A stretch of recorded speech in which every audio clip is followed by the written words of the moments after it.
Total War Warhammer 3 has been out 2 weeks as of today, and it has been a wild ride through the Chaos Realms. Fist bumping with Be'lakor and booty shaking with Scrag, we've all had plenty of ways to consume all the new content delivered to us in the third game in the Total War Warhammer series.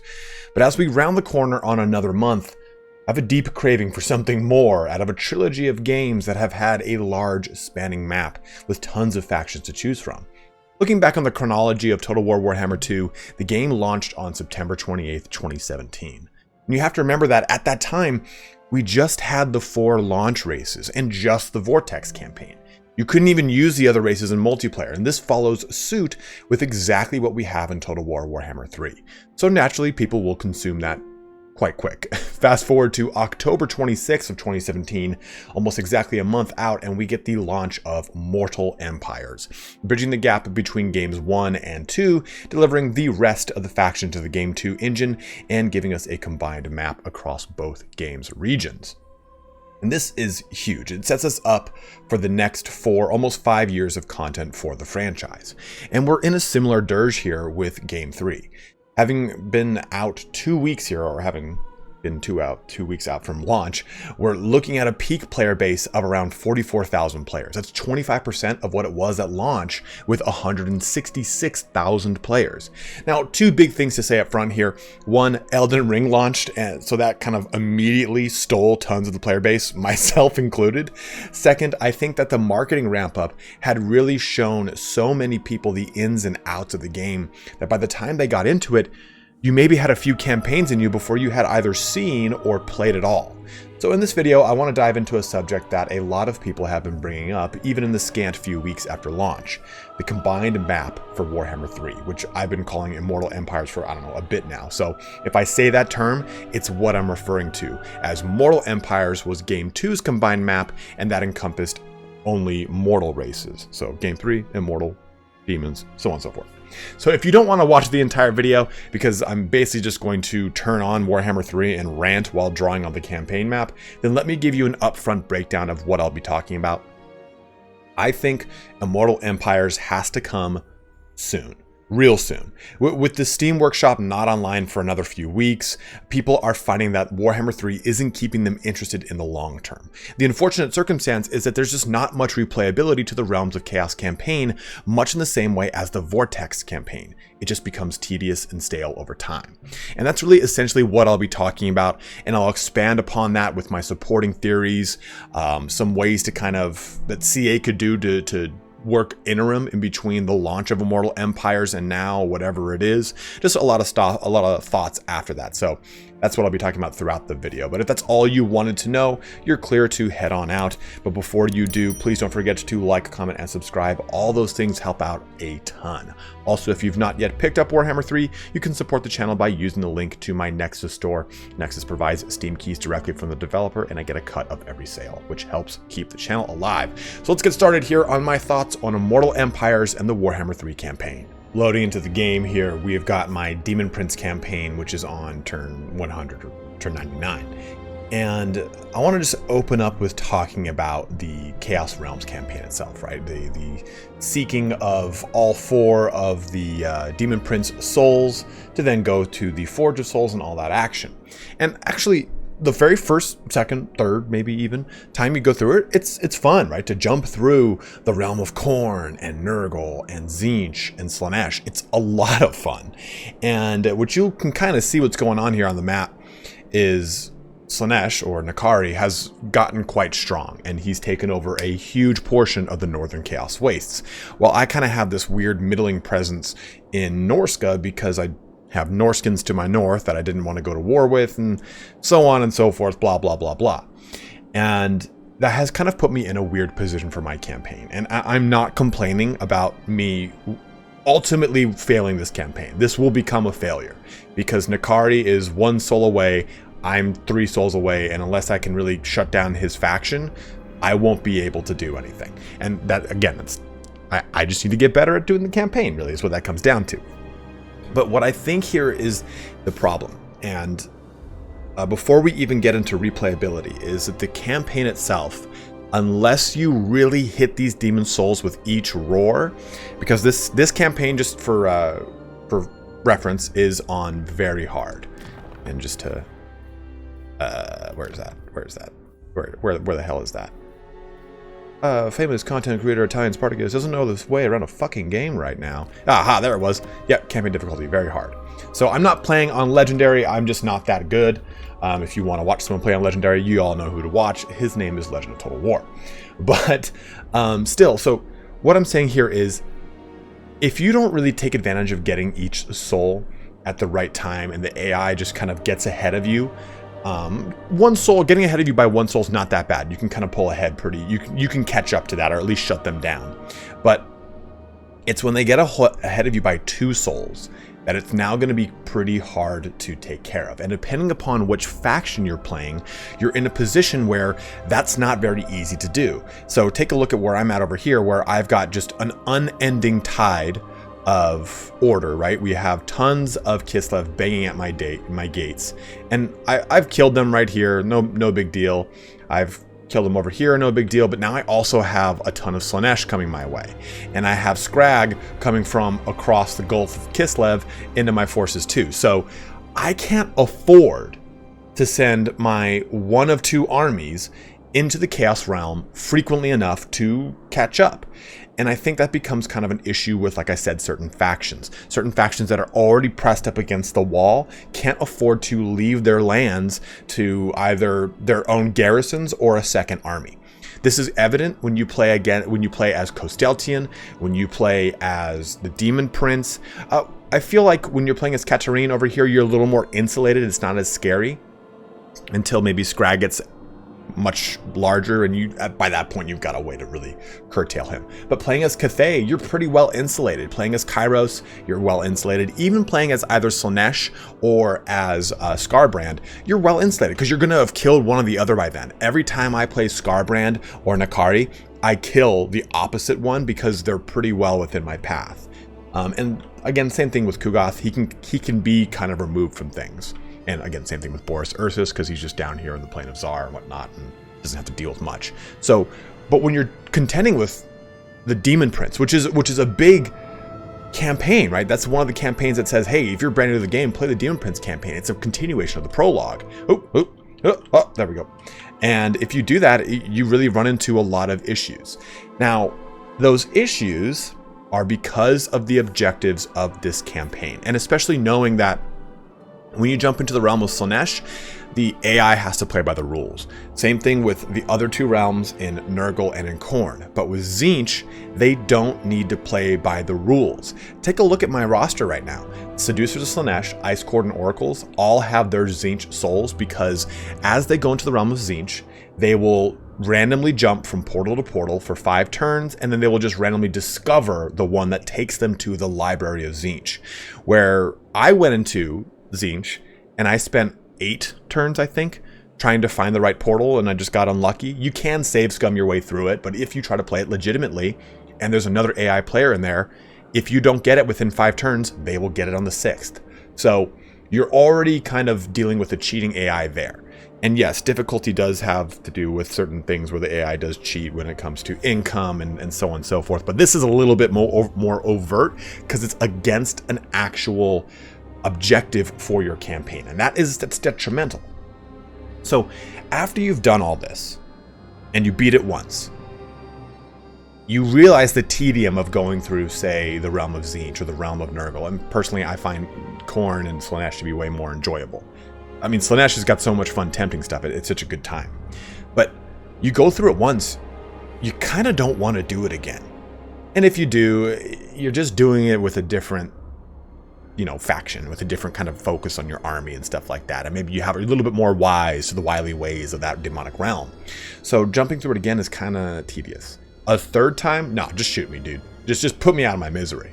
And I think that's the big problem, and why Immortal Empires needs to come sooner rather than later, because people are not getting 3, 4, 5, 6 playthroughs into this game and playing it, right? They're stopping at 2, maybe 3. Whereas Mortal Empires for Warhammer 2, people were playing extensively to this day because there's tons of mods that are out for it. There's so many different legendary lord and faction starting positions, or you can just go crazy with it. We need that here for Warhammer 3. Because if you think about it, we've got what is effectively 7 campaigns. No, we've got 7 factions. We've got 12 campaigns, right? Across each and every legendary lord, including the pre-order race of the Ogres and Boris Ursus. That's 12 different campaigns. And people are really getting, what, a fourth of value out of that because they're just so bogged down with these Demon Prince souls. So even if we didn't get the Immortal Empires, a way Creative Assembly could just simply fix this. Like, I don't know when that launch of Immortal Empires is. They've not given us any indication. Mortal Empires was supposed to come out with launch, and it was pushed back a month, and then Norska's integration was pushed back about a month or two after that, slightly before the Tomb Kings. But since Creative Assembly hasn't told us about Immortal Empires, I'm going to assume it's 2, 3, 4 months out. And I hope I'm wrong. I hope they just say, like, in a week or two, like, hey, yeah, now that we've fixed a lot of the initial issues with the start of the game, the launch of the game, and people's stability problems, Immortal Empires is coming next month or next week or whatever it is. I hope that's the case. But I'm assuming that because we've had so much radio silence on it, it's a much further out project. And if that's the case, here's something that Creative Assembly can do right now. And I don't know, when I say right now, I'm not a developer. I don't know what the under the hood looks like for this and how the AI works and kind of deals with the Demon Prince souls, but just an ability to press a checkbox at the start of your campaign to shut off this whole process would be ideal. Like, I go to objectives, I go to missions, I go to victory conditions, shut off the Forge of Souls campaign victory condition, and just make it a domination. Like, just let me play this map like that. And that alone makes it so that now I can play all 12 of those campaigns to my heart's content. And I know that I'm going to experience them somewhat in the same way, right? Like I'm playing Nakari or Scarbrand, they're somewhat similar, but in the sense that you're in the same geographical location, and same thing with Cathay and whatnot. But still, my point is, I can now experience it solely as Scarbrand. I don't have to worry about these rifts. I don't have to go worry about shutting them down or jumping through the souls, jumping to the demonic souls and trying to push my way into them. I think that if you shut down that victory condition, just like I said, just a checkbox that just disables it, just says, okay, no, it's not going to happen anymore. No constant invasions. You could even keep the rifts in and have the agents and the army invasions still occur as long as this Forge of Souls campaign victory condition doesn't exist. Like, if there's whatever issue there is developmentally behind that when it comes to the code and whatnot, and says like, well, we can't shut the rifts down. The AI is hard coded to deal with those rifts. Well, cool. Keep the rifts in then, and I'll shut them down myself. That's a minor kind of detracting from the overall scope of my campaign versus 5 to 15 turns spent up here in the realm of chaos trying to deal with whichever realm I'm in, right? Just shutting that off immediately makes it so that the replayability of this is huge, because like I just said, I don't want to play through this campaign 2 or 3 times because I have to deal with these demonic souls. And once we get Immortal Empires, we'll be able to spice up all of these factions in a much broader, larger map. And we'll have access to all the other DLC factions we've been playing with up to this point, right? People have been playing Total War Warhammer 2 now for 4 years, almost 5, because it's 5 in September. And we have all these factions that we're used to that we don't have access to. A lot of the big problems, and something that people have been pointing out for Scrag down here in this location, is that all of the Empire locations don't have any of their DLC units. They don't have their full rosters to take advantage of. So they cannot stem the ogre tide that cometh from the Southern Grey Mountains here. So getting us that kind of access into Immortal Empires does make for a different kind of power curve for Scraggy Daddy down there. And again, I just think it's a great way to be able to finally play Warhammer 3 ad nauseum, because right now we can't. I feel like a lot of people just kind of get shut down by, hey, I really want to play the Demon Prince, and it's one I want to have a lot of fun with, but I have to go to the Realm of Chaos, and because I'm going to the Realm of Chaos, I can't deal with this. Like, I could easily, in this playthrough, go through and kill all of Kislev, or at least take out and smash out the Troll Country so it dismantles them enough that I can go now deal with the Seducers of Slaanesh. I cannot deal with it in this playthrough because I have to go to the Realm of Souls and shut down Nakari every time now until I somehow pull ahead or destroy enough of his faction that he just can't do it anymore, whatever it is. And because that is a kind of constant linchpin against you, it detracts from the playability of the campaign map itself, which is, I would argue, is why people play Total War. Yes, it's awesome to have a campaign narrative, and that's something that's been very cool about the Warhammer franchise, is there is some sort of narrative. But if Creative Assembly hasn't realized from Warhammer 1 and 2, it's that campaign narrative often becomes cumbersome, or after dealing with it 1 or 2 times, people just don't want to do it anymore. Take a look at the invasion mechanic from Warhammer 1. People just hated dealing with that, having to deal with this unending chaos tide from the north that just kind of ripped apart your campaign, and now you had a whole new objective. You couldn't do what you originally intended to do. That's why Immortal Empires is so fun come Warhammer 2. Same thing with the Vortex campaign. You have to deal with these endless invasions that are very tedious. It pulls you through each pocket of time. You have to race against the AI. Same thing here in Warhammer 3. It's cool. It's got a fun narrative. Be'lakor as this grand antagonist. It's got a lot of fun, awesome art and cinematics behind it, but it kind of defeats the purpose of what we've been playing Total War for 20, 30 years, right? 30 years? Holy God. No, it can't be 30 years. Oh, it's something like that. It's like 25 or something. And what has been the kind of basis for each one of the campaigns of Total War series in the past? It's been painting the map in the color of the faction that you're playing as.